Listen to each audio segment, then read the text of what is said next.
आज पूरे देश में गूंज रही है एक ही आवाज, एकता ही हमारी पहचान है।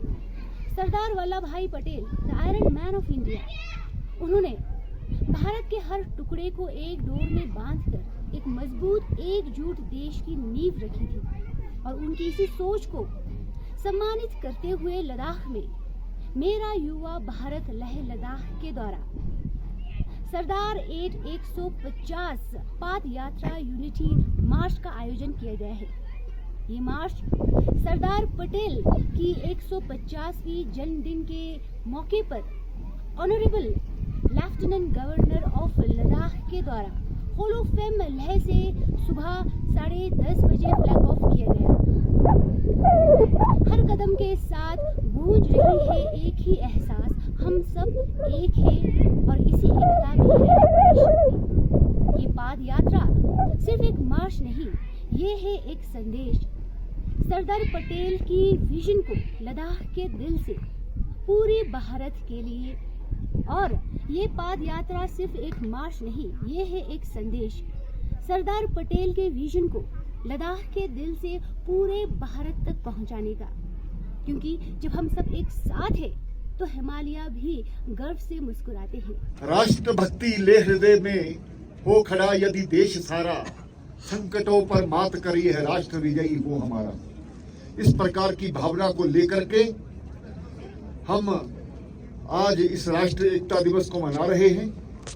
इस पवित्र लद्दाख की धरती पर जहां विशाल हिमालय पहरेदारी कर रहा है, सिंधु नदी अनंत एकता की कहानियां सुनाती है, हम आज इकट्ठा यहाँ पर हुए हैं नेशनल यूनिटी डे मनाने के लिए, राष्ट्रीय एकता दिवस मनाने के लिए सत्य निष्ठा से। आज हम उस महापुरुष को याद करते हैं, सरदार वल्लभ भाई पटेल, जिनकी आज 150वीं जयंती हम मना रहे हैं, जिन्हें भारत रत्न भी मिला है और जनमानस को आयरन मैन ऑफ इंडिया के नाम से उनको जाना जाता है।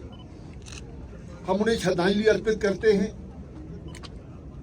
आजादी से पहले हिंदुस्तान की लगभग 5 से 60 ज्यादा रियासतों को इकट्ठा करने में जो उनका योगदान रहा है, आज इसीलिए उनको स्मरण किया जाता है।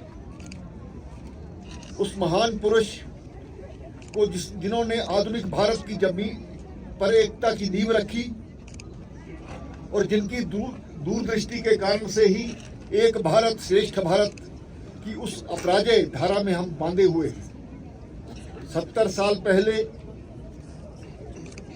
लगभग 70 साल पहले जब भारत आजाद हुआ था, वह एक राष्ट्र नहीं था बल्कि कई रियासतों का एक समूह था। हर एक को अपना शासक, अपनी सेना, अपनी महत्वाकांक्षा। ब्रिटिश यहाँ से चले गए, लेकिन विखंडन का जो खतरा अभी भी हमारे ऊपर मंडरा रहा था। उस समय सरदार पटेल जी ने अपने अदम्य दृढ़ता, कुशल कूटनीति और मातृभूमि से प्रेम के इन टूटे टुकड़ों को एक भारत में पिरो दिया। जूनागढ़ से लेकर के हैदराबाद तक, कश्मीर की बर्फीली चोटियों से लेकर कच्छ के तटों तक उन्होंने सुनिश्चित किया कि भारत की धरती को कोई इंच तिरंगे से बाहर ना रहे। लद्दाख ये भारत का मुकुट है, सरदार पटेल जी की दृष्टि का जीवंत प्रमाण है। जब 1947 में पाकिस्तान आक्रमणकारियों ने लेह की ओर कदम बढ़ाया था, तब ऑपरेशन रेस, जिस पर सीधे सरदार पटेल की निगरानी थी, ने इस क्षेत्र को बचाया।